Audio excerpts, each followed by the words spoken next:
open to questions about what's going on even now in the market, my business and so forth, or again on the article.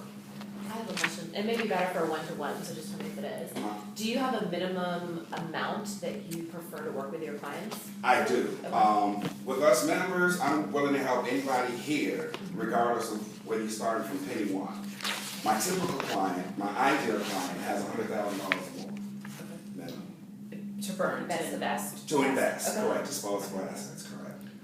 How would a layperson get started or try to understand your business? In terms of to be like I am, or do you mean to be an investor? How to utilize your services? Again, we come in, my initial consultations are gratis, an hour, a sit-down session. I always have my clients tell me what their concerns are, what their goals are, even what their fears are, because typically this creates anxiety because we don't know what we don't know. So I tell people there's no such thing as a dumb question.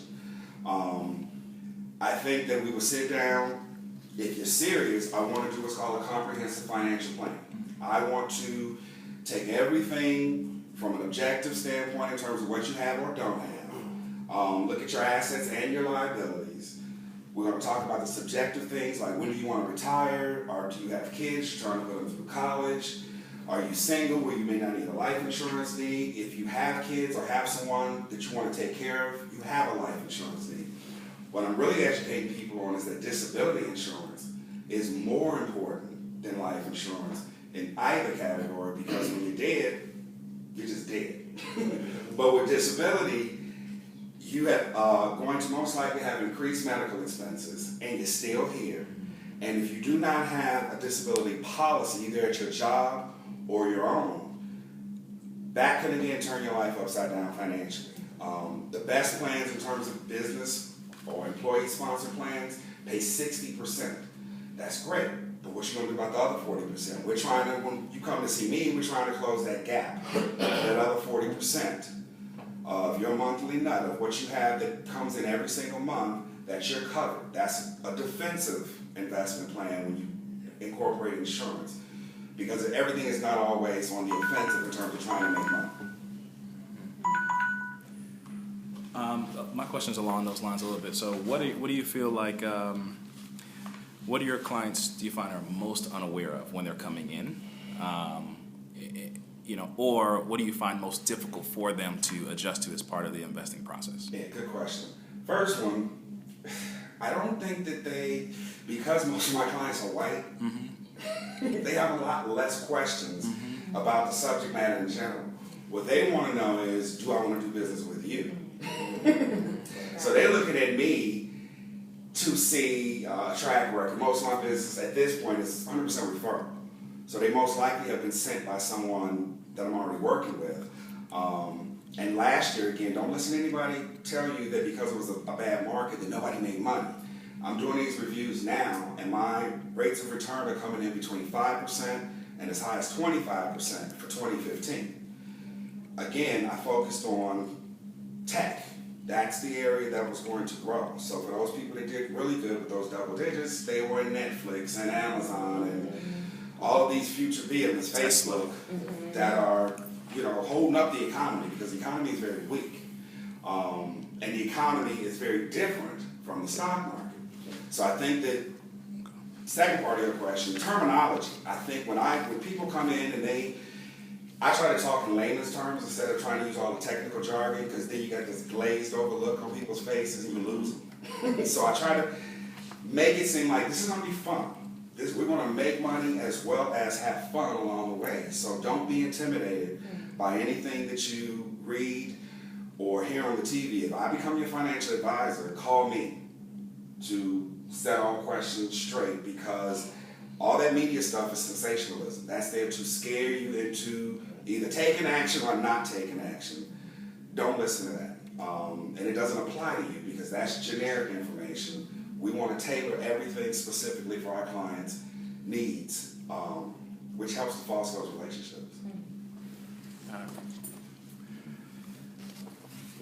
Question? Yes, sir.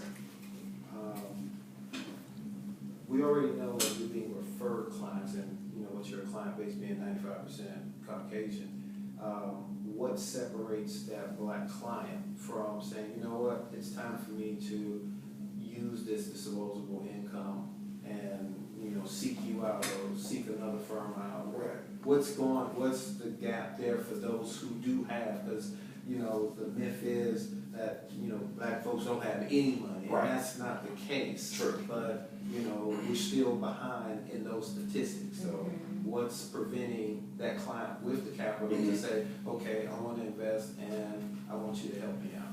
I think it's all psychological.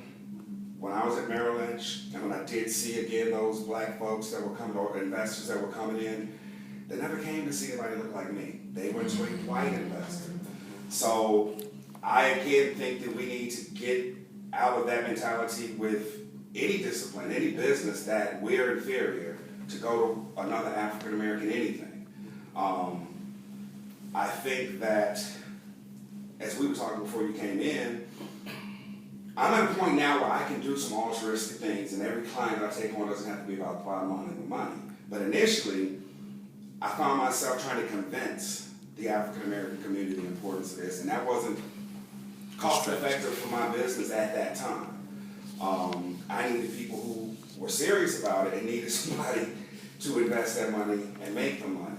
Now I'm at a point where I think that, again, like with Stephanie saying, with the educational process, I need to stress to them, first of all, there's a difference between income and wealth. I don't care how much money you make. I had a client who came in with $50,000 a year, but lived off of maybe $35,000 and has amassed almost $1 million over 16, 17 years ago with me.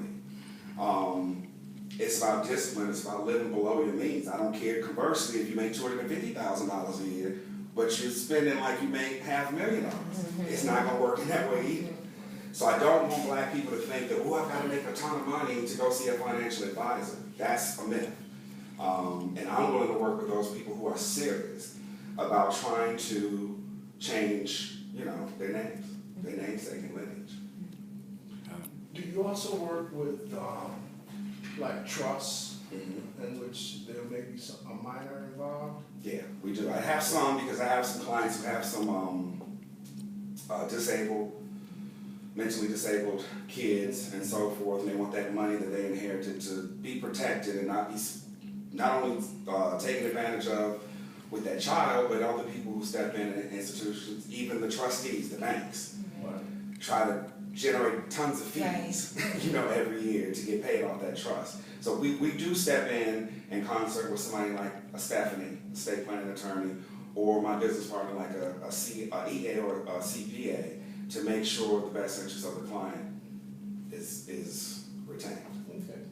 Larry, is it possible to name you as a trustee? It is, but I refrain Yeah. because there's typically, it's a conflict of interest. Yeah. And we're at the bottom totem pole of financial advisors, of trusted advisors. You guys being at the top, CPAs. Financial advisors are almost seem like used car salesmen because most of them have not brought value. That middleman that I told you guys, in terms of they take the assets, give it to somebody else who actually is actively managing, and they probably haven't looked at your account since until you call. I know you work with individuals. What about organizations? Because actually, like my chapter Alpha Phi Alpha, guys there, the business guys, they're serious about wealth and so forth. Absolutely. But internally, we might not have the knowledge. I mean, I'm talking about the I would Atlanta love to chapter come and talk or to a group. Yeah, North Carolina, more than 100. absolutely. So I guess that's an avenue to kind of. Oh yeah, I mean, because when I first came, we're in downtown together. So yeah, put it in writing. The Safeco insurance company had a community presentation building there, and we did presentations. But people who showed up never showed up for the appointment, you know, or showed up for the appointment, never returned paperwork. You know, it was breaking the cycle at some point. So I will continue to speak and talk to those who are serious, and will help those who want to build up. Thank you, sir. Thank you. All right.